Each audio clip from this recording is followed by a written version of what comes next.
ಎಲ್ಲರಿಗೂ ನಮಸ್ಕಾರ. ನಾನು ನಿಮ್ಮ ನೋಡೋದಾದ ಇವತ್ತೊಂದು ಕತೆ ತಂದಿದ್ದೀನಿ. ಅದು ಏನಂದರೆ, ಒಂದಿನ ಹುಡುಗ ಇರ್ತಾನೆ, ಮಹಾತ್ಮ ಗಾಂಧೀಜಿಯವ್ರನ್ನ ಭೇಟಿ ಮಾಡಿ, ಸ್ವಾಮಿ ನಾನೊಬ್ಬ ಬಡವ ಇದ್ದೀನಿ, ನಾನು ನನ್ನ ಜೀವನದಲ್ಲಿ ಏನೋ ಸಾಧಿಸ್ಬೋದು ಅನ್ನೋದು ನನಗೆ ಗೊತ್ತಿಲ್ಲ ಅಂತ ತುಂಬ ಬೇಜಾರಿಂದ ಹೇಳ್ತಾನೆ.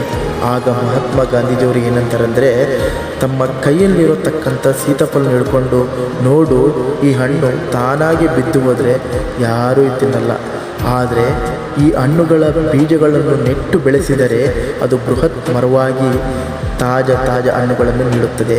ಹಾಗೆಯೇ ನಿನ್ನ ಸಾಮರ್ಥ್ಯವೂ ಕೂಡ, ನಿನ್ನ ಸಾಮರ್ಥ್ಯದ ಬೀಜಗಳನ್ನು ಬೆಳೆಸಲು ತಯಾರಾದಾಗ ಮಾತ್ರ ನಿನ್ನ ಬಡತನವೇ ಯಶಸ್ಸಿನ ಕಥೆಯಾಗಿ ಮಾರ್ಪಡಿಸಬಹುದು.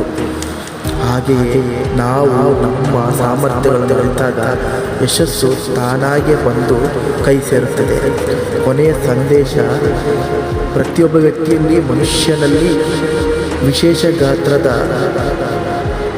ಸಾಮರ್ಥ್ಯ ಇದ್ದೇ ಇರುತ್ತದೆ. ಅದನ್ನು ಅರಿತುಕೊಂಡು ನಾವು ಜೀವನದಲ್ಲಿ ಮುನ್ನಡೆಸಿ ಉಜ್ವಲ ಭವಿಷ್ಯವನ್ನು ಕಾಣೋಣ. ಜೈ ಹಿಂದ್, ಜೈ ಕರ್ನಾಟಕ ಮಾತೆ.